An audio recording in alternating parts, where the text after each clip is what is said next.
Swedenborg Live. Today we're talking about spirits and anxiety. You may be saying, I don't know if I have any spirits, but do you have anxiety? Has there been a more anxious time for the world ever? Well, it all ends today. We're going to solve that. No problem. Thanks so much for coming and hanging out. This is the show where we try to find goodness and truth. I was going to have my passage ready that said, look, you can only really grow spiritually if you grow with these other people who are trying to be spiritual, but I forgot it. So that's a good paraphrase. That's what we're doing here. We're getting together, pooling our best selves, and trying to continue to become more and more happy, functional, good people. We'll be answering your questions live. Who will be answering them? Well, I'll show you. It's our esteemed panel. Please introduce yourselves. Hi, I'm Karen Childs, Community Manager and Off the Left Eye writer, and really happy to be with you here today. And I'm Chelsea Odner, a writer for Off the Left Eye and help with production and stuff, and I'm very happy to be here. I'm Cara Dahm. I'm the Latin consultant and part of the moderation team, and happy Friday, everybody. That's the tensest part, because you guys are happy to be here today, but there could be another day when you're not, and it's going to start it off on a strange, awkward foot. So we got through that. Hey, everybody. How do you think this happens? A program like this about this kind of stuff. It's because you support us. We are a not-for-profit, and your contributions are what let this stuff happen. It's safe to say there would be no show if it weren't for you. Support us right now. If we raise $100 during this show, we'll give you extra 15 minutes as a token of our gratitude of question, answering, discussion, spiritual growing. You'll see our little thermometer go up as you make your contributions. And yeah, it's a gimmick, but it really makes this message go out, and this message is helping a lot of people. We see it in the comments every day. So make a contribution. That would be so great. And it'll go twice as far because we have a 2-to-1 match. So you donate $5, Off the Left Eye gets $10. All right. So that's going to be great. Plus, if you're a brand new donor, if you're like, I've watched a few shows and maybe today I'll do my first donation, you will be entered into a raffle for Off the Left Eye logo swag. And at the end of September, you just may be the lucky winner of something that's going to make you super, super cool. So thanks so much for everyone for your support. Get your questions in. If you're there in the chat, write them in and submit them. And that's all we're going to talk about. We have no pre-prepared questions here. So get them in. Also, if you're watching not live, you can still donate, still get that match, still make it happen. So there's no time like whenever you're watching to donate. Okay. While you're getting your questions in, while we're revving up that engine, we actually asked you a question earlier this week. The question was, have you ever had something you were really anxious about, but then you weren't, even though none of the facts of the situation changed? It's a very specific phenomenon, but it's a very real one that I feel like happens a lot. So, Karen, what did the people have to say about that? Here are some responses, and I really appreciate the responses. It's kind of a personal question and a very specific question, and I was really touched by what people had to say. First one, this happens, but never as often as I wish it would. I have learned through my studies of Swedenborg, through your videos, that my best response is to ask the Lord to defend me, first and foremost from myself and the barriers I put up to prevent the divine from helping me, and the mental and spiritual doors I leave open for the darkness to find a way into my mind. This often helps. Strange but true. Yes, strange but true. Yes, because I realized that I couldn't control the outcome of the specific circumstance, and I could let go of the heaviness of worrying and ruminating because it didn't change a thing except making me miserable in the present moment. So true. It just doesn't help. It doesn't change anything to get stressed. Thankfully, anxiety is usually fleeting for me. When it does surface, I remember providence and that the divine is in control. Yes. Yes, the facts of the situation I am in at present have not changed for 28 years, but since 2011, I have forgotten to feel anxious about it. I love it. After finding myself on my own because of tragedy in my teens, I had severe anxiety, PTSD. But by my 20s, I realized through God's grace, I was going to be okay. I felt he was looking out for me every day, and I was calmed. The anxiety left as my trust in God got stronger. Awesome.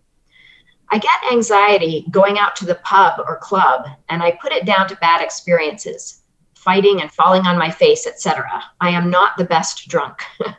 I don't drink anymore because I know I am bad on the demon drink. And that in the chat shared more about their journey coming from a very alcoholic culture. And probably in that case, the anxiety helped a little bit to like say, I don't want this kind of life anymore. And he's come out of it. Yes, in fact, just yesterday, something happened with my daughter. She found out something about my past that I'm not proud of, and I'm very anxious as to how to handle it. I'm afraid she will tell her husband and my oldest son and how to handle it, or just act as if nothing has happened. And I appreciate you sharing that. And I hope you can notice that the anxiety is about something that might happen. And I know it helps me to notice that I'm stressing about something that might happen but hasn't happened yet. So to try to stay present, it can help. And finally, this one, after I first really began to live for Christ and be purged of some nasty sins, the demons would just assault my mind so hardcore. I knew these thoughts weren't from me. The short clip you posted yesterday is the truth. Scripture, meditation, and declaring God's word, praying and meditating on the rosary and mysteries and divine mercy chaplet. I still get attacked, but now I have stronger defenses. Most of all, God loves me. He purposes all things for me, and I examine providence for my current and past situations in life and know God is victorious. Remember, Jesus didn't fail me on the cross when things get tough. There you go. Yeah, personal is right. But that's just the nature of what we're dealing with. It's really core stuff that gets at the core of what's going on in people's lives. We wanted to look at when I love that the very first one is like, yeah, it hasn't changed. Facts haven't changed forever, but now I'm not anxious about it anymore, because there's definitely layers to what creates anxiety. There are events, there are things that are happening, but our own response to it can seem so varied and so wild and chaotic. What are all the factors going into that? That's what we're looking at here. So let's get right into our questions. Thanks everybody for sharing. The first question is from Peg B, who asks, how do I fight off these anxiety-making spirits? And if you're just tuning in and you're, what? Anxiety-making spirits, go see our show from earlier this week, our Swedenborg Life episode, Spirits Cause Anxiety, and then see our News from Heaven episode, Spirits Make You Anxious About Things That Don't Matter, or Guilty About Things That Don't Matter. One of those two. You'll find it. And that'll get you up to speed. Now that you're up to speed, what does Peg B do to try to, get out of the line of fire from this negativity? Yeah, Karen. I think it's important to think of the goal as not like, what's the absolute cure so I will never be bothered again. Think of it in terms of like just living in a world where there are germs, which we're in a big situation of that right now, very, very aware of there are germs out there. And you're never going, even with the pandemic, you're never going to be completely safe from germs. There's always going to be germs there, but what you can be doing is gradually building up your health, your immunity, and so you are less vulnerable. So the goal is to gradually become less vulnerable. Find the strategies that help boost your immunity during an attack. So like physically, I can try to do the things, take the vitamins, have other healthy state of mind and body to try to, when there are germs coming at me, I will be less vulnerable.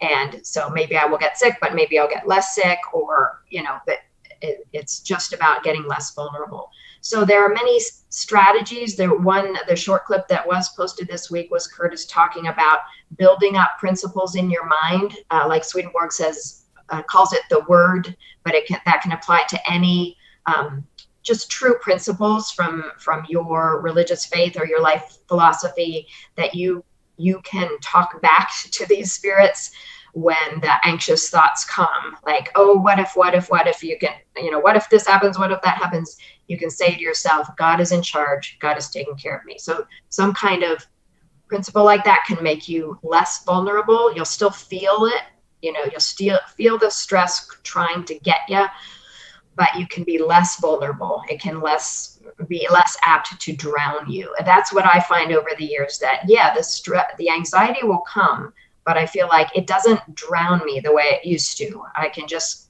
recognize it.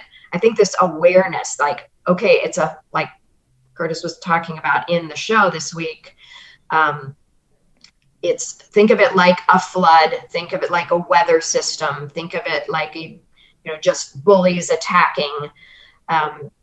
It's just going to be there for a bit, and then it's going to be gone. And just what can you do to bundle up during that weather system? Stay aware that it's something passing, perspective, building perspective. So just awareness is huge. And then strategies to build your mental immunity. So I'll stop there for now. But there's lots of awesome points in there, and I love how you were talking about go to the word. Don't take the time to customize your response to anxiety. If you are some super important public figure and somebody who doesn't have a big following or something was saying, look, give me a bunch of your time to do an interview, you just give a press release response. This is just something you push out the door. Here you go. We've already written it. We're not spending all this time. So it is with anxiety spirits. Instead of, oh, well, you're okay, let me let you into my living room. You just throw some spiritual principle, repeat a spiritual principle at them. Doesn't drain you of energy. I love it. Chelsea, what do you think? Yeah. In thinking about what things in Swedenborg that he writes that kind of relate to this, it was bringing to mind how Swedenborg talked about how important just a practice of reflection is. Like that's sort of the baseline, is being able to reflect on our own thoughts and on our own experience. And that when we do that, that actually opens up a pathway for us to have distance between who we are and these thoughts that are in our environment, and so so two sort of takeaways from that with, it can be useful to develop a practice of reflection. And I think this is partly why meditation is so beneficial for people, or people who do like a devotional reading the word and reflecting on their life in that way. But any kind of regular practice of reflection, if you do it intentionally at a certain time, regularly in your life, then you're kind of creating insurance for yourself. Like if you get sort of in the habit of, in the morning, I'm going to sit and reflect on my thoughts, just what's going on in my inner landscape, or what am I experiencing in my body, then when you have that practice, then during the day, when you're just in the rush of life, you're training your mind to be able to pause and recognize when you're in a flood of anxious thoughts. And so then that reflection, you can employ it in that moment to be able to really distinguish, this is just a thought. And that's like, and then you can use reflection on the thought itself. And for the most, like if it's a thought from hell, then it's lying to you. So you can, there's some lie that's at the origin of the thought. And so whatever the thought is, you can then hold that up against your sense of what's true, like that God is all loving and that divine providence is real. And so if the thought doesn't line up with that truth, then it's like, this is not a thought I'm going to, hold on to any longer. It's just not true. And so being able to just not believe your thoughts when you realize that they're lying, like Karin was saying, the thoughts will still be there, but you don't have to give them your time anymore. And that's sort of what can be useful to distinguish between thoughts and feelings, because it might be that your body is just experiencing a feeling. And so you might be having these thoughts that are associated with the feeling, but you can just not believe the thoughts and just be present to whatever you're experiencing in that moment. And that the reality of the present moment is what is true, and your thoughts are not true. So that's another angle from Swedenborg. It's just that the present moment, what does he say? The future is anxiety and the past is regret or something, and the present is peace. Or even if not peace all the time, it can be kind of turbulent, but you're safe. I'll stop there. Yeah. Well, it's better. Whatever it is usually better than thinking about the past and the future. And I just was scanning over Swedenborg talking about the state of peace that angels have, and that it's dependent on them not dwelling on the future or the past. That actually angels have to. You think an angel knows what's coming down the road, right? They can have like foresight, but angels' happiness is dependent on them not knowing what's coming down the road. So I also loved how you tied it in with meditation. I think about, it's a pretty common meditation practice to say, oh, treat your thoughts like passing clouds. That's just a thought, and now it's passing like a cloud. But that doesn't quite answer, though. If it's a really destructive, corrosive thought that seems aimed right at you, okay, it's nice to let it pass, but like, how did that get there? So to have Swedenborg say, these are just spirits, right? This is just the negativity of the human race coming at you because they're trying to exploit you, like all negativity, then that's a motive. And it really lets me like, okay, this cloud, this spirit can pass.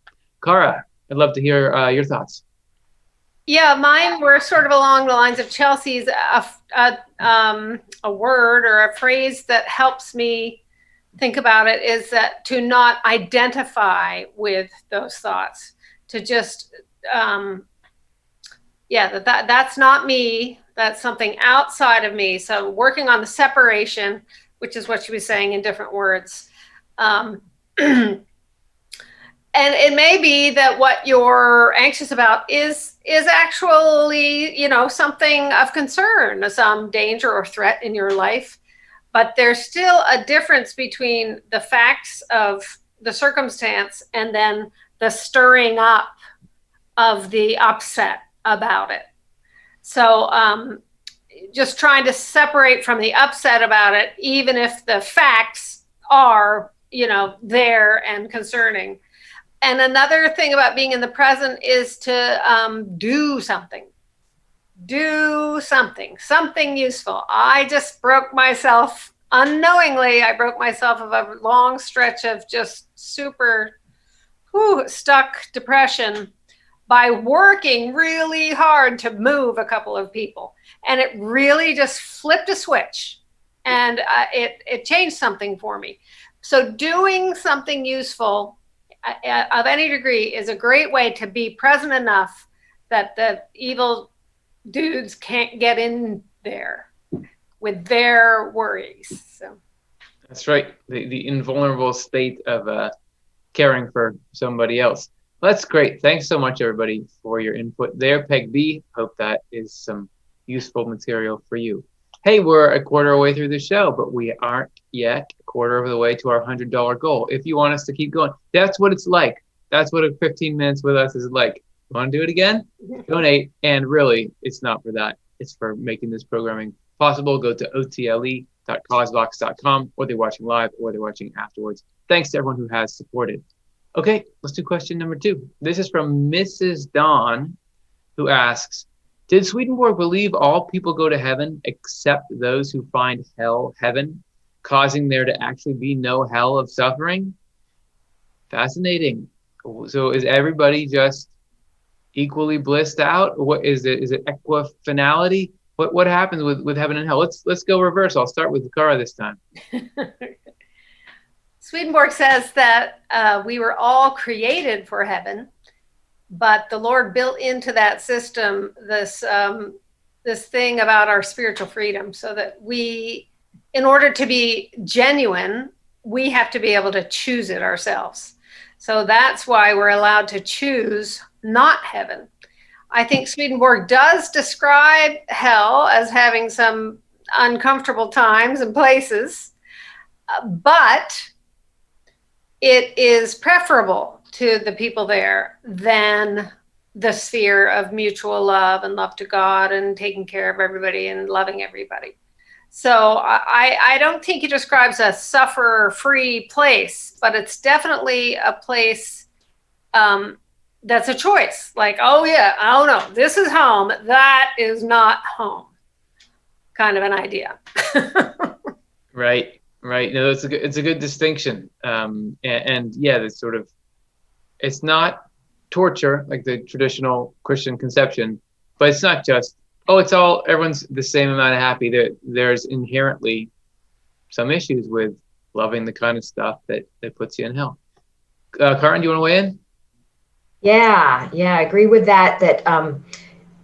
You go to where you would feel the happiest, and that is true. So in that sense, hell for people who choose that is feels better than heaven, because the atmosphere of heaven actually hurts, like Swedenborg describes, like the light of heaven and the heat of heaven really like causes anguish to people who are not open to that kind of mindset. And you can maybe imagine like somebody who is just immersed in loving to cheat people, and just that's such a thrill and so enjoyable, and to face the truth that hurts, that's not okay, is like, no, don't don't tell me that. I don't want that makes me upset. And so that can maybe just give a little glimpse of like what is this dynamic about. Like, it's more enjoyable to just stay in the illusion, like, yeah, this is good because I enjoy this, and not want to face that the truth that heaven offers. And so hell is for people who choose that, who choose hellish pleasure over heavenly pleasure. It is less torturous to be in hell than it would be to try to get near heaven. But Kara's right; it's not just all bliss in hell, because the thing is, the whole law of the spiritual world is what you put out comes back to you. And so they're in hell when they want to act out on a love of cheating people or assaulting people or something, that comes back at them, like what they put out. So you could imagine like a criminal gang, and they're sort of working together, but then one lashes out at the other, and there's all chaos. There's just an underlying hatred of others there that's simmering, and that will burst out at times. And so that causes the anguish in hell of that hatred bursting out. And there was one last thing I was going to say about that, but I'm going blank. So I'll wave if I remember what it was. Oh yeah, limitedness. The last thing is, the happiness of heaven is unlimited. When you enjoy goodness, there is no limit to life. What you can do, you are free to do good in unlimited ways, ever expanding ways. The hell is a limited life, because when you do what you like, someone does it back to you, and you stop because that hurts. In heaven, you do what you like to others, and it never ends. It comes back to you, and it feels great, and it's expansive, unlimited happiness. Whereas hell is as happy as someone can be there, but it's very limited because it gets slammed back at, and you can't really do what you want to do without those consequences. Yeah. I know we have our show, What is Hell Really Like? And that would be a good one to watch. And in there we explore how hell isn't just a chaotic place, like what Karin is suggesting, but that it does have order to it. And like, there are limitations, like she said, even in when people do act out, and like, obviously being taken away from what they love is part of the suffering, but what they love to do is hurting other people, and there's a limit to what they're even allowed to do in that way. So they do get withheld to a certain point from like even within the limits of trying to act out what they love. The evil carries its own punishment, and so there's even Swedenborg describes people being put to useful work in hell, as sort of part of the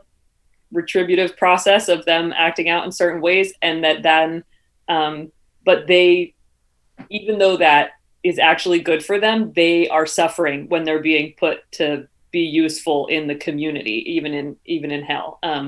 And so it's an interesting dynamic, but they there is this framework and this order to how it works. So there's not the it's not that there's no suffering, but there's also not just nothing but suffering and just a chaotic mess. There's a structure to it. And something interesting about that too is that like there's suffering in the world of spirits too, you could say, and because that's something we explore in the Spirits Causing Anxiety show, is that anxiety and other forms of suffering are actually this very kind of delicate and controlled way that the Lord allows us to gain insight through our freedom about what we really want to do with our lives. And so there's like specialized processes that Swedenborg describes people going through in the world of spirits, where they get sort of put into a state of suffering so they can gain discernment about the choices that they've made in their life and get clear on what they really love. So interesting. Yeah, so many good resources in there. And I think it's worth noting that there's this human desire for revenge justice. You'd think that the point of the people that are choosing to love all these terrible things, there'd be this will on God's part to like make sure they're not happy. But actually, hell is a continual effort to make those people as happy as they can be within the limits of what they love. But when you love really, really heinous stuff, there's just an existential impossibility to be fully satisfied with that. So hell is sort of the mitigation of that and allowing the happiest you can be, which, well, it's a good distinction you're making, Chelsea. There's suffering, but suffering is not the point of hell. It's not the only thing that happens in hell. There's way more of it than is necessary if you just love goodness and truth. But there is some there. And the happiness that you get, Swedenborg over and over describes the happiness of evil and falsity. It's like, it can feel like, wow, this is great when you're in it and it's all you know. But as soon as you start to tap into the happiness of actual love and wisdom and makes heaven, there's no comparison. He says that the pleasures of evil and falsity are like a coarse, stinging dust compared with the freshest breath of pure air, something like that. So you're missing out. You can have some thrills, but you're missing out on this amazing depth of life. Hey guys, let's celebrate, because we went from we were way behind. It was halfway through the show. We had made none of our thermometer. We were way behind. Now we're exactly on target. Robin made a donation. Thank you, Robin. You believe in what we're doing, and you are making it possible for everyone to watch the show. So thank you so much. And now we'll see how it unfolds, but we're right on track. Will the streak continue? We've hit the goal every time so far. otle.cosvox.com, whether you're watching now or whether you're watching later. Thanks so much, Robin, for the support. All right, next question. This is from Nana Rosebud, who asks, does taking medicine have a negative effect on anxiety-making spirits? And does alcoholic spirits have an effect on them too? So how much is what we're putting in physically affecting what's going on spiritually, and particularly with controlled substances of various kinds? Does anyone want to lead off on this one? Chelsea. Sure. Just some initial thoughts anyway, is that like what we put into our body does have a big impact on our conscious state. And so Swedenborg describes how our mind is this interesting spiritual technology that can exist in the world and in the spiritual world at the same time, and interfaces between those two. And it's functioning through our brains and throughout our whole body. And so, the Swedenborg talks about how important it is to take care of our bodies so that they can be the best vessel they can be for our spirits. And of course, in some cases, we're limited in our ability to do that. And so on the one hand, it's, taking medicines can totally help with an imbalance of some kind that, to help with anxiety disorders and things like that, where your physiology needs some physical support or like chemical to support to create a balance where you can feel like your whole self and feel like you're capable of making decisions and not feel, flooded and overwhelmed and just unable to function. but kind of on a more subtle way, it's just fascinating to think about how certain foods you eat can affect your state, and different different substances have different sorts of impact. And that kind of ties it back to the reflection thing, where it's, I don't know if I can say that it's necessarily the same across the board for everybody, but I just know in my experience, when I've smoked certain things or drank certain things or eaten in certain ways, it's fascinating to notice the impact that it has on my conscious state. And it's really like, is this me, or is this actually clouding my ability to be my full whole self, who I would be most, rooted in God. And so, and then based on that feedback, be able to make choices that help me feel the best that I can.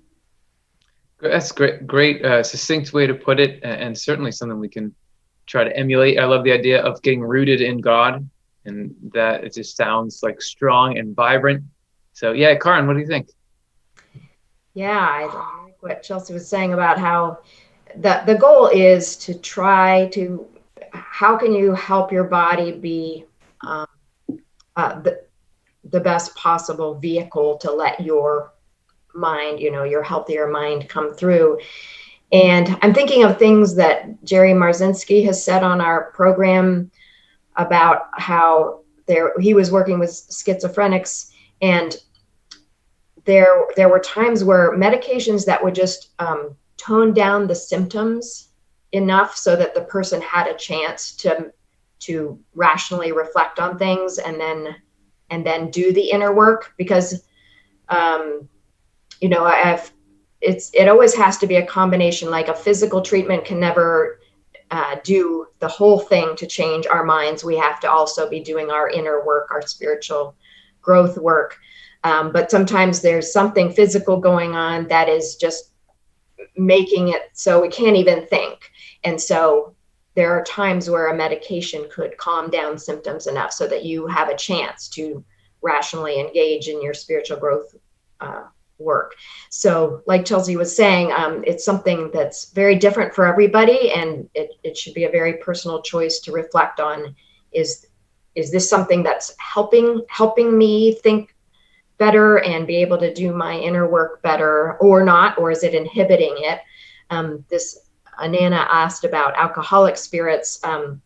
Definitely also Jerry learned through his work with schizophrenics, and I think Swedenborg confirms this, that spirits inflame our desires towards things that will do us harm and mess us up. And so definitely we have to reflect on cravings that come for substances that are going to impair us and damage our bodies and damage our relationships and minds. And I know in our one show, do spirits play a role in addiction? We were discussing that, and Jerry was describing patients that had told him they had seen like alcoholic spirits, meaning spirits that would want to like inspire that craving for alcohol that would keep a person spiraling downward. And so, yeah, there are spirits at play in everything to do with our lives. And if we reflect on the effects that it's having on our body and relationship and minds, whatever the medicine or substance is, and then to pay attention to what is helpful towards a positive direction and what's harmful towards a negative direction. Yeah, that's awesome. I think that you never know. I mean, recently I've had to start paying a ton of attention to nutrition as I'm trying to give my body what it needs, as I'm kind of getting over some health stuff. And something that I've learned is you never know what's good for you.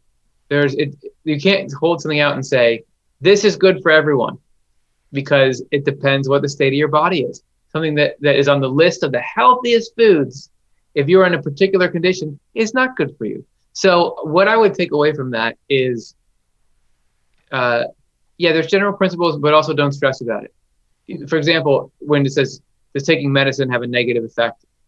There could be medicines that are very good for you at this time, and worrying about, is this going to get the spirits more access?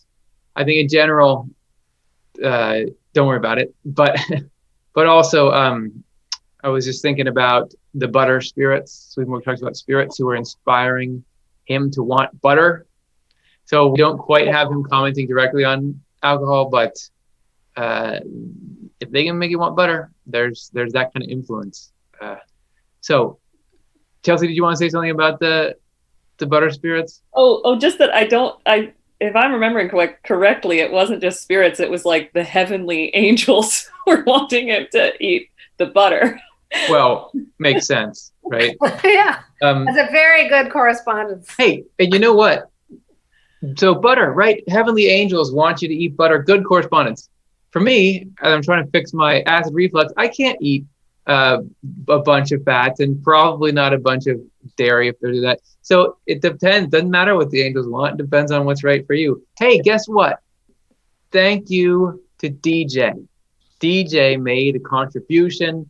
We're up above halfway. Really appreciate that, DJ. And while we're at it, thank you to Sean, who made a contribution as well. So now we are really getting close. We are only $30 away from an extra 15 minutes of party time.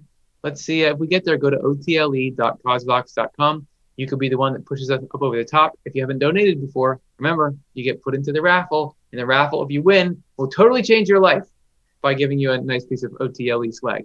All right, this is from Sharon Batten, who asks, why don't the good spirits protect us from evil spirits causing the anxiety?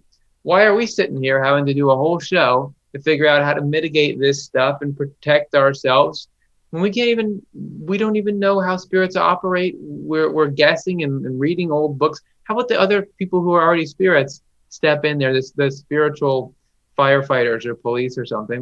What's going on with that? So does anyone want to talk about that? Yeah, just to say that there are angels and good spirits at work behind the scenes all the time, protecting us, and that actually it's just such a carefully controlled system that the Lord is just letting sort of the bare minimum, or what can be allowed to happen and have us be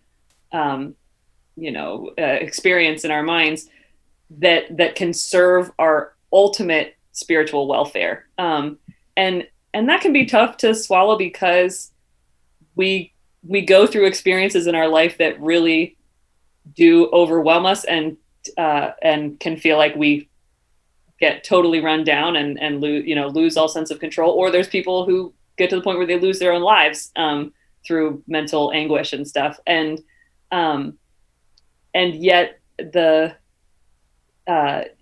providence is even at work in those situations, and that there are good spirits and angels who are protecting the innermost parts of us, especially the parts that can't be touched by any of the outer turmoil that's happening on the lower levels of your mind, which is where hell has to live. It can't, it's, there's always an inner part of us that is protected.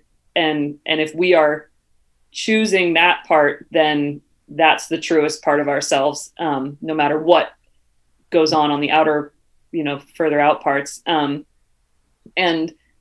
so the anxiety or other times of crisis and spiritual struggle are times for us that we can end up literally absorbing into ourselves and having the Lord's goodness and truth really become part of who we are. And that's how we actually draw it into our identity, is when we go through an intense experience and are brought through it. That's what Swedenborg calls times of crisis or temptation.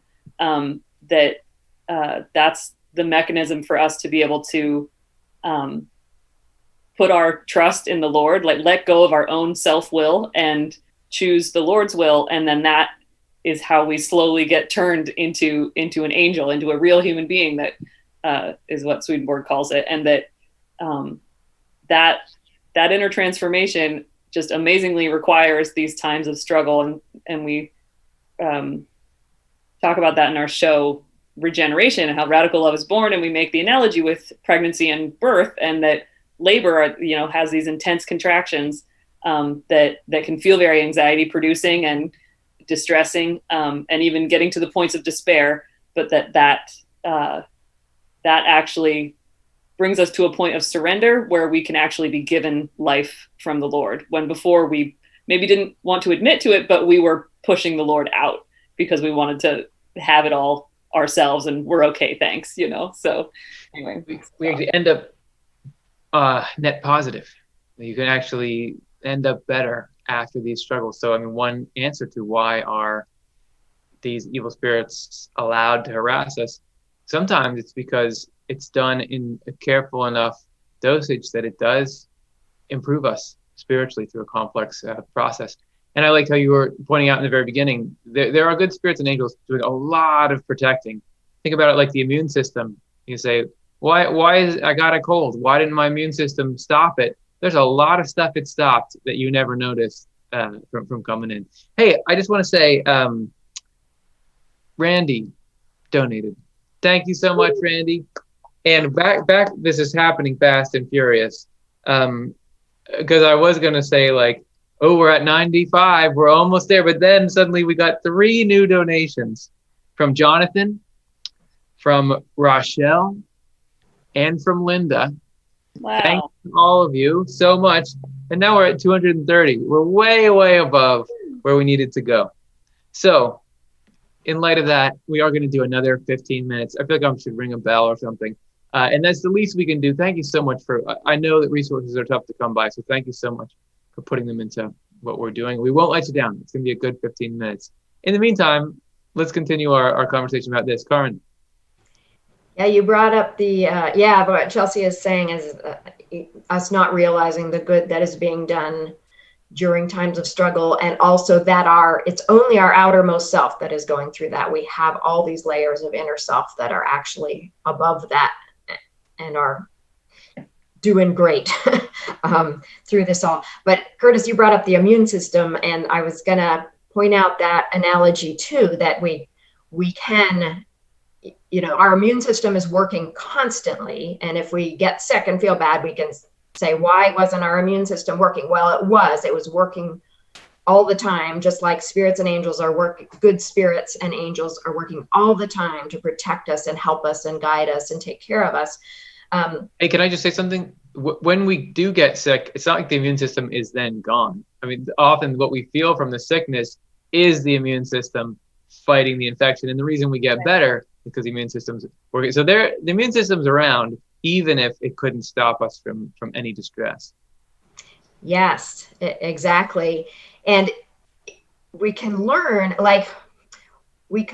how to support our immune system and not inhibit it. Like I think throughout life, you might be saying, you might be like, I am always getting this physical problem over and over, and what the heck? And then at some point you might start to realize that, oh, wait, I have an allergy to this food, or I need to stop smoking, or I need, whatever it is. Like, you can learn something that you didn't even realize. All of us, like, this world is so messed up and there's so many toxins and in the foods and everything that we can not even realize we were engaging in activity that was actually making it harder for our immune system.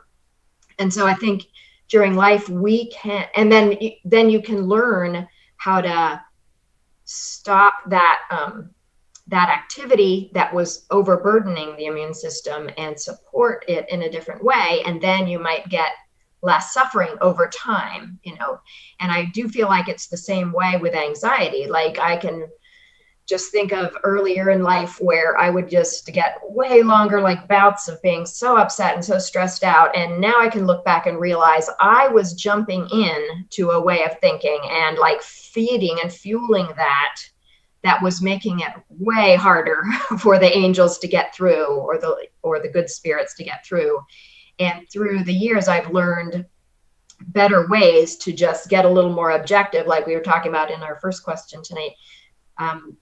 That makes it so I'm not diving in the same way. I'm not sort of eating that bad food, or whatever analogy you want to use, so I don't get so buried by it, so that I pop back faster, just like maybe you get a cold, but you get over it faster than you used to, or something. So I think there are things we can learn along the way that we like, oh, wow, I was just diving right in with these negative spirits and giving them more fuel to keep me more stressed, while the angels and good spirits are saying, wait, remember this, do this, and you're not even hearing them. So you can, if you learn gradually to tune in a little better, and it takes time, and it takes throughout our lives and going through various things, but you can start to tune in so that you don't get so buried by stress, I think. Yeah, I love it. Incremental steps to move us forward. All right, let's do another one. This is fun. Let's keep it going. This is from Sean Smith, who asks, can some people be seen as disease-causing agents in the grand human? So the human form, we were throwing out this immune system analogy, but it's not just an analogy, because correspondences inform us that the human form, with all its components like immune system, is reflected in the way all of heaven works. So are some people acting like these bacteria, viruses, fungi that assault the human body? What do you think? Yeah, Karin. Well, I want to encourage everybody. It's always a good idea to not look out there and point to people and say, oh, there's a there's a carrier. Everyone in the chat, write in somebody that you know is like a virus. So we have to watch out for judging, like spiritual judgments is what I'm saying. But I think we all can, and yeah, other people, ourselves, we can sometimes be carriers of spiritual disease, which are things like hatred and vengefulness and lying and betrayal. And these are spiritual disease, and we can become carriers of that if we let that flow in and act on it. And so we do have to just, for ourselves, become responsible. Just like in this pandemic, we're trying to find the ways to be responsible to not spread a physical disease. We have to try to think of how to not spread spiritual disease to each other through us, because it's going to flow into all of us in one way or another. And people in the afterlife who have committed to something like hatred or vengefulness or what have you, they are flowing in as a disease in a sense. And so it is they are carrying a spiritual disease into us. So I don't know if I'm answering the question, but I would say that think of spiritual disease as evil, as harm, as that's spiritual disease. It attacks what is meant to be. It attacks the order of things, the grand human, the design, the divine design, and it is trying to take it down. And so we do need to try to become healthier and healthier through our own spiritual growth, and try to not carry that and not support it in ourselves or others, but try to heal it. Yeah, I was that's what I was thinking. It was bringing to my mind was Swedenborg describes how all of heaven can be seen as a human being, and that grand human is the Lord, and the Lord is goodness and truth, and so we all just participate in that, and so the things that go against that goodness and truth are evil and falsity, like Karin was saying. So it's it ends up not being about specific people, but it's what are we accepting into ourselves or turning away from, and that it's ultimately between, it's God, that's life itself, and everything good and everything true, and then the opposite of that is just the absence of love and the absence of truth, that's a rejection of what's good and what's true. And so anything of that nature is outside of the grand human and could be considered a disease-causing agent, and so yeah, like Karin was saying, it's like what we can channel and bring into ourselves those different parts. Yeah, really, cool to think about. Or we can look at ourselves to learn about how this huge dynamic. Works. Cara, did you want to add anything to close us off here? I know, I'm just pondering it. I mean, I've always thought of the grand human as the heavenly form that's sort of inviolable. But then I also think of how everything has the opposite. So is there some counterpart of the universal human that's in the hell, and all the people are playing the part in that sort of bad guy image too? It's just making me think of a lot of things, but I don't have anything to add. It's great. It's great. And I'll finish it up, and then let's go to our next one. I just want to say that if you're looking at, to me, like the cleanest correspondential analogy, as I understand it, would be with cancer cells. Isn't it true that cancer is just cells that are growing unregulated, and they're just they're not fitting into the body? So love of self is all we care about. All you care about is yourself. You don't care about what you're doing to the organism, right? You're just trying to grow. That seems to me like a pretty spot on reference to the damage that just caring about the self does when you're part of an organism. So thanks so much, Sean, for the question. Let's take a look at the next one. This is from Preliminal, who asks, I have been stagnantly neurotic since my earliest memories. Is there anything I can do? My entire past is ruined. So thank you for being willing to share that. I mean, that's obviously some pain there, and it's personal. And, all of us here are wishing you didn't have to go through that. So, and I want to say, just preliminal, I don't know you by person. I couldn't tell your face out of a crowd, but I recognize your name, and you've been around on our channel and engaging with our content for years. And so I feel like I can attest that you and your mind isn't ruined. And I feel so much compassion for the struggle that you go through, and that you are going through, and that the baggage you have from your past, whatever that is. But we love you. Yeah, we sure do. And you just go back through the history of the Off the Left Eye channel, and you're all over it. So we're glad that you're a part of it. And of course, that's just one little slice of all the good things that you've done in your life. So Karin or Cara, do you want to weigh in? Yeah, that I sympathize with the feeling that your entire past is ruined, but Swedenborg assures us that our individual paths are always leading us to our best possible, happiest fulfillment in the end. So it does seem terrible, the kind of struggles that people have to live through. And I don't know what Preliminal's life is about, but you still have a future. And there's that beautiful verse in Jeremiah that says, I give you a future and a hope. And it's aiming towards good in one way or another. Yeah, it was a great verse. I know the plans that I've made for you. And I think about how much God specializes in making sure things aren't ruined, even when they seem ruined. I'm thinking of the concept of the remnant, that it's anticipated that in life we are going to have all kinds of turmoil and junk that's going to make a lot of life feel this chaos, but that throughout your life, God is anticipating that and storing away these good things inside you in this accessible, inviolable black box, right?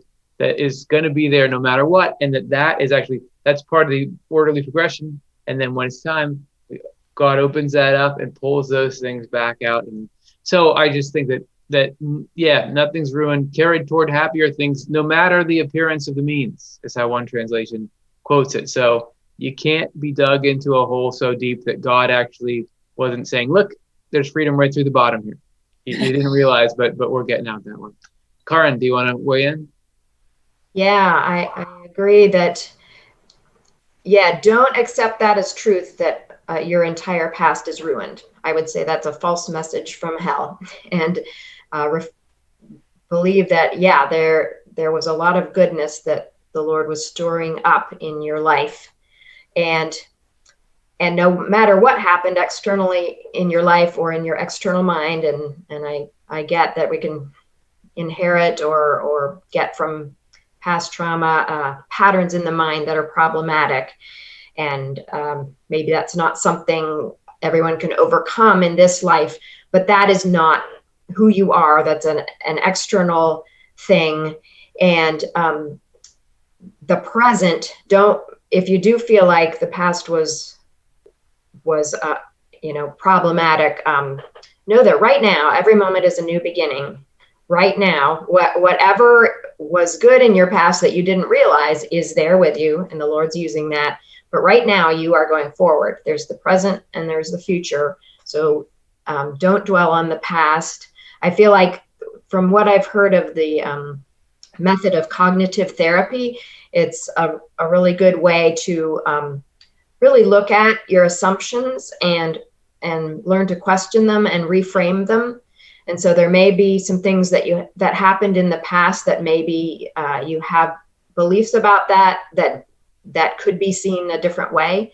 That, maybe things that you made assumptions about yourself because of things that happened, but those assumptions are not true. They're just something that got in your head at some point.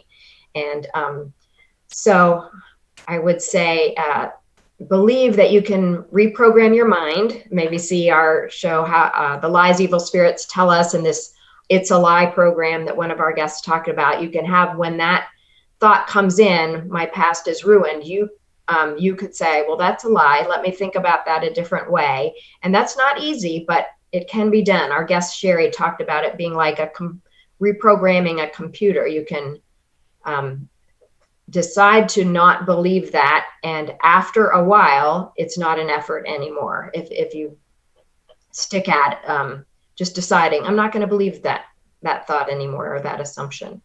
So it takes some effort and some consistency, and I'd say, pray to the Lord for strength to establish those new patterns. But right now in the present, you are wonderful and fine, and the Lord loves you, and just move forward and try to get more aware of when those lies come in. Maybe you don't need to believe them, and you could believe something different, a better view of yourself.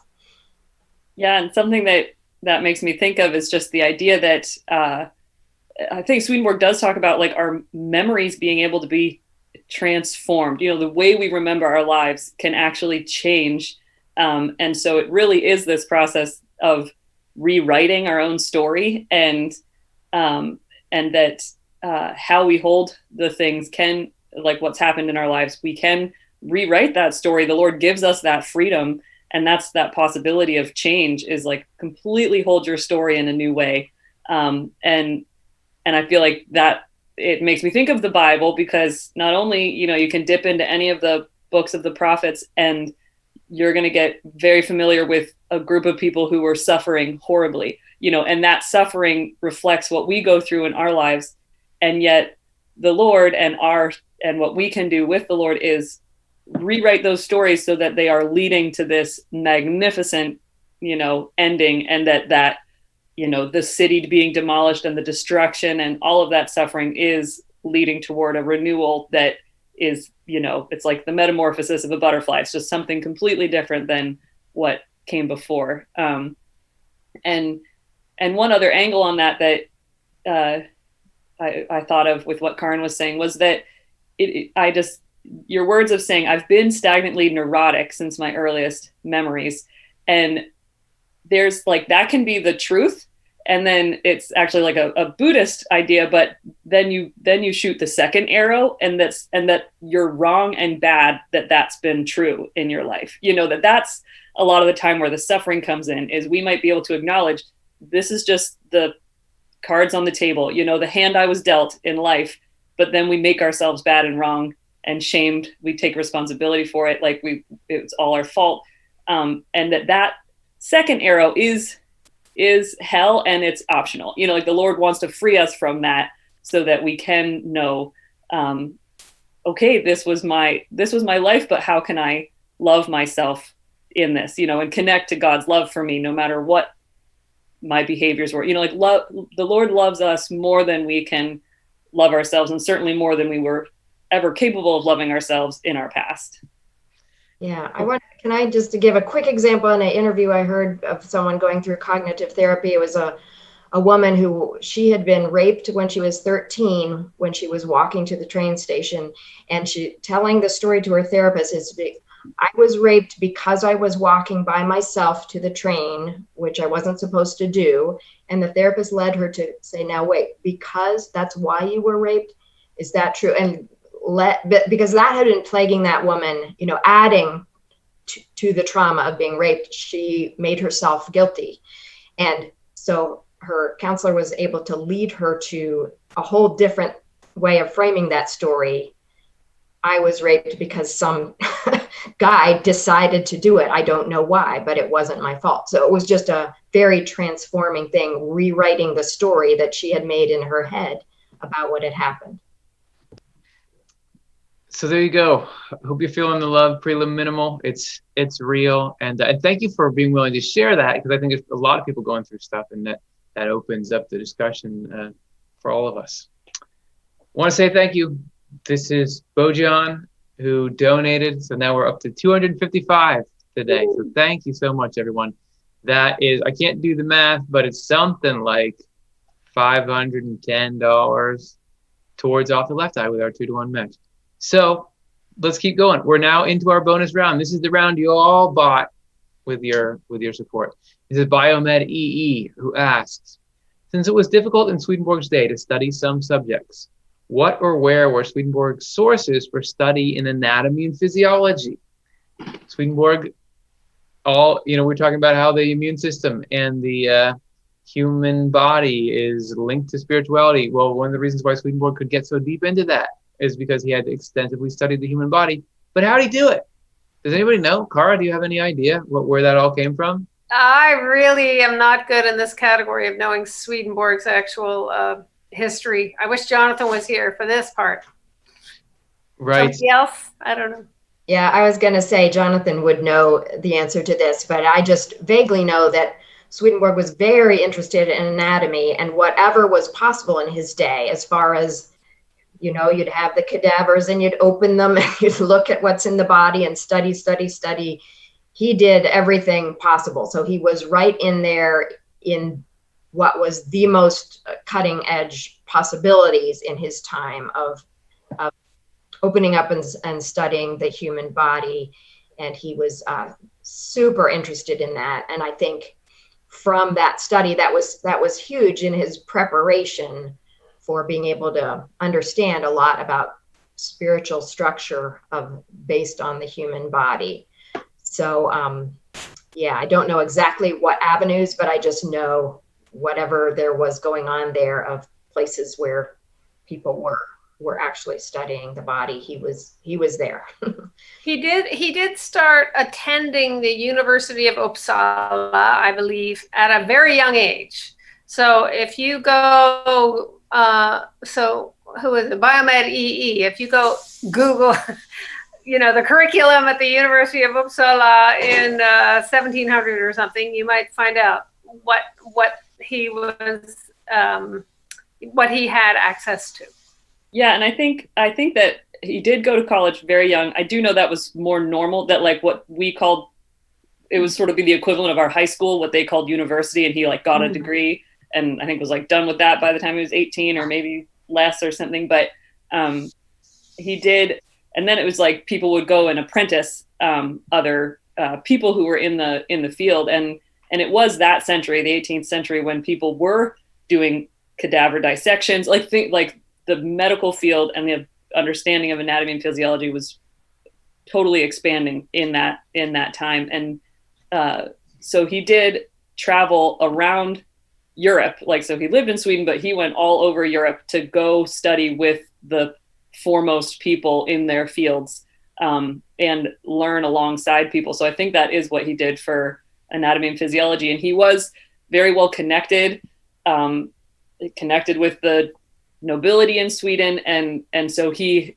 actually was able to get to those people, get their number, so to speak, and be able to go and like live for a few months in France and live in Amsterdam and other places to be able to study those things. But we're working on a show right now on the brain that I'm very excited about, and Swedenborg's insights to the brain, because he was actually totally advanced in his theories about brain physiology. And I've been wondering, like, how, like, I know he had access to anatomy, but there's certain insights he has about the actual, like, functioning of it that is just seems unparalleled. And I just wonder how much just his own reflection and sensation, observation of his own experience actually informed his theories that he made about anatomy and physiology and stuff. Because this was also just before people really figured out that nerves ran on, electricity. There were electrical impulses, and yet he had this sense of there's a communication system, reverberation or whatever happening between the brain and the periphery and stuff like that. So really, really interesting. And yeah, lots of question marks though. So hopefully maybe somebody will chime in on the comments who knows more than us about this or something. Well, we start off our bonus section saying, well, I mean, we don't know. But I think there was some good material in there. Hey, I'm really excited to get to this next question, because I think it's a critical one. If we don't have a good answer to this, what are we even doing here? Ryan Lafferty asks, why did God only reveal this stuff to some random guy in Sweden? Oh, I love this random guy in Sweden. Yeah, he rocks. But what's up is, why through this method? And was Swedenborg the only one to whom this stuff was revealed? Yeah, Chelsea, start us off. Well, I have a recent anecdote that I was reading about in Swedenborg's own works, because he describes his process of being let into a certain society in heaven as somebody who could be conscious of heaven and what's going on in the world at the same time. And he was having a conversation with the angels who lived in this society, and they were saying, you're the first person this has happened to, this is amazing, this miraculous thing. And then Swedenborg even notes in this passage saying, and then there were others who said, oh no, this has happened to lots of other people. Like, very kind of dismissive, like, oh, it happens all the time. So even, I love that even in Swedenborg's own accounts, he's enough of a scientist that he's like, people disagreed about whether I was unique for this ability. And so he continues to have those kinds of admissions when he's saying, I was given this revelation, and there's people being given the same revelation in Africa and other places. So anyway. Yeah, that's great. I love that anecdote of the one society that's impressed with him and the other society not so much. So yeah, Karin, do you want to go next?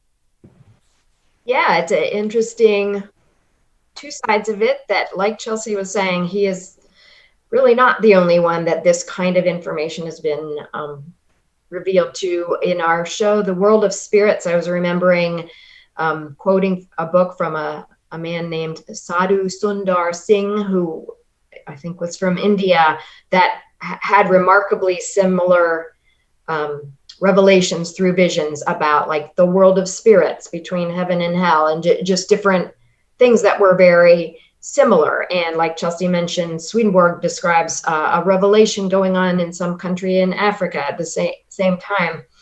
And of course, now we have like tons of NDEs happening, and people are getting information. But like all of us, Swedenborg was called to this specific, to write this specific set of writings in this specific way as part of the, the big picture of God trying to give us spiritual information. And Swedenborg did say that he didn't know it at the time, but he was being prepared his whole life for this role. And it is for that reason that he was so interested in science and had the ability and the interest to both the financial and the mental ability to study every science of his day and get really steeped in that, so he would be able to receive this spiritual information that would fill it in.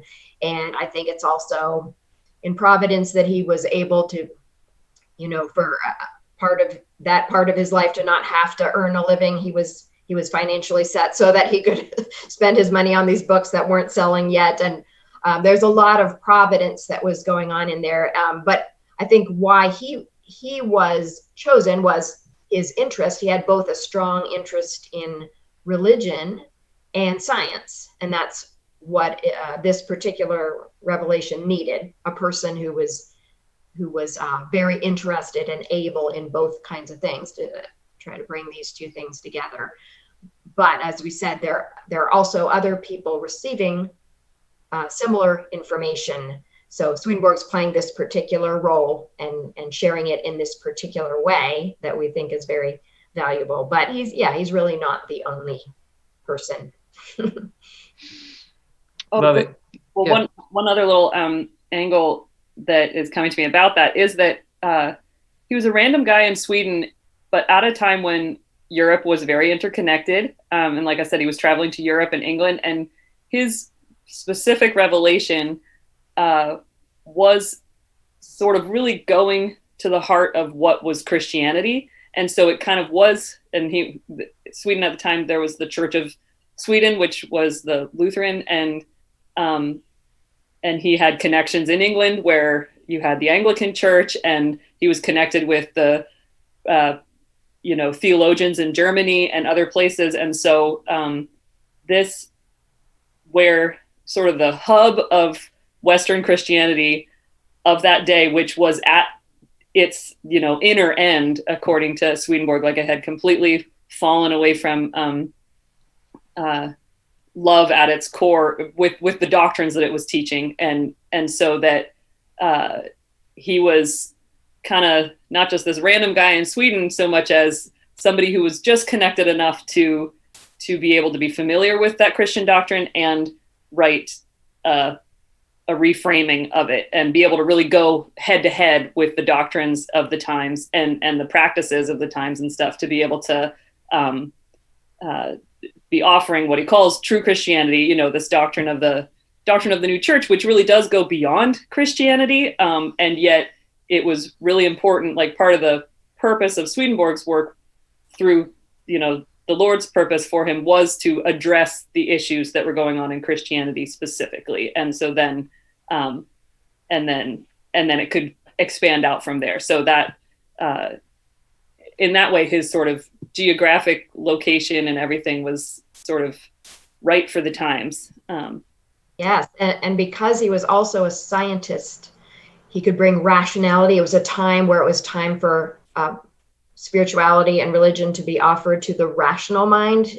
It was time when humanity was losing interest in just like believe without understanding. And so Swedenborg was somebody, because he had a very sharp scientific mind and rational mind, that he could bring that in, like, you can engage in this rationally and it can make sense and everything. So he did have a unique combination of skill sets that were just very right, as well as circumstances, like Chelsea says. Yeah, awesome. Cara, do you want to weigh in?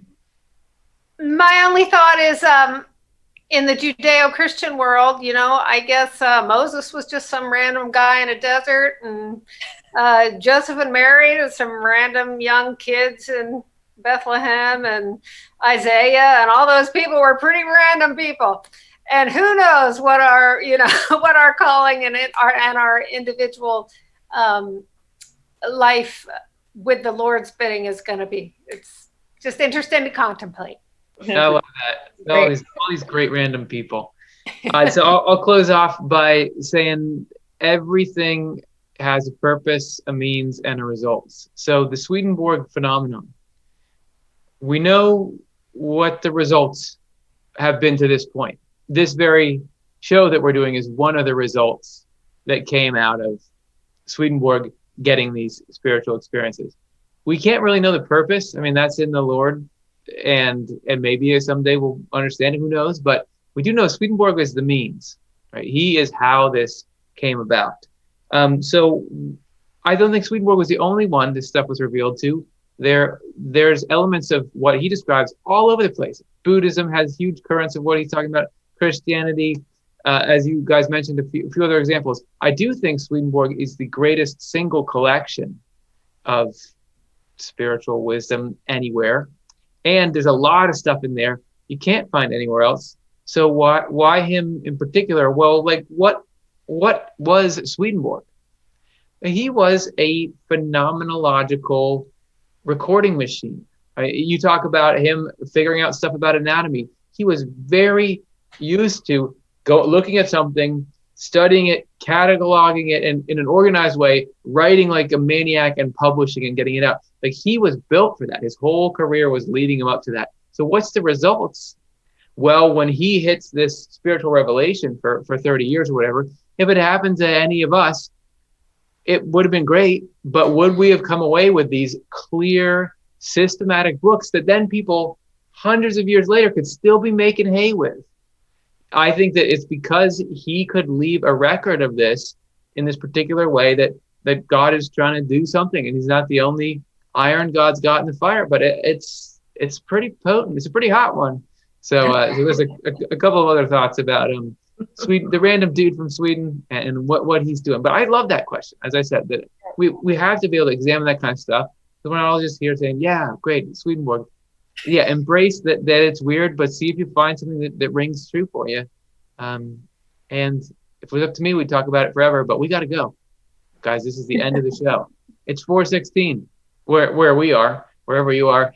So that's it. Thank you so much. I just want to say to the donors, we had 8 donors, 5 brand new donors in there, $255 raised, $510 going right into Off the Left Eye with our match. Thank you. Let's give them a round of applause. And if you're watching after the fact, you can still contribute to that match. You can still make our weekly total go up. Just get in there, otle.cosvox.com. And just so you know that your money's going somewhere, we're going to continue with our programming. This Sunday, we have an episode of our excellent podcast, Inside Off the Left Eye, which is called Anxiety, Help, and the Sudden Title Change of True Christianity. Some intrigue there. And then next week is a break week. Okay, listen, we can't put out content all the time, every day. We're a small team, and we're putting out a ton of it. Next week, we will not be having a Monday night show or News from Heaven, but you'll still be getting your short clips. But we're back with a vengeance the following week. We have the show premiering that Monday, The Practical But Weird Way to Deal with Anxiety. Very excited about that as we continue our anxiety series. Hope that this show was able to put you all in some kind of good mood. Thanks, panel. That was super fun. It was. Yep. Thanks so much. Really great to be here. Yeah. Yeah. Thanks for playing along, everybody. Submitting the questions and donating. It's very awesome. Yeah, really. I mean, we're putting ourselves out there. It could be a very quiet show if nobody participated. So you guys made it happen, and hopefully, I definitely feel like just seeing the input from all of you in the audience and you on the panel, I feel like I'm growing spiritually, and hopefully everyone feels like that's the same. And we hope you take something positive from this out into the world, and we'll see you soon on the next program you watch.